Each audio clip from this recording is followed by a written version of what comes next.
যখন বৃষ্টি হয়, বৃষ্টি জমিনে পড়ার আগে সেটার নাম শুধুই বৃষ্টির পানি থাকে, কিন্তু যখন জমিনে পড়ে তখন ওই একই বৃষ্টির পানির আলাদা আলাদা নাম হয়।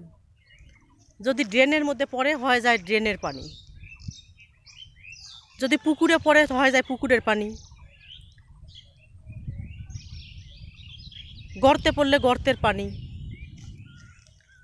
নদীতে পড়লে নদীর পানি, সমুদ্রে পড়লে সমুদ্রের পানি। তাই অহংকার করার কিছু নেই, সবই কিন্তু মূলে বৃষ্টির পানি।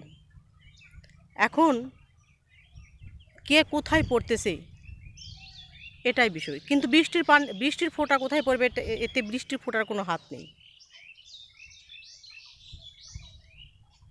স্ক্রিপ্ট রাইটার তাকে যেখানে ফেলাচ্ছে সে সেখানেই পড়তেছে।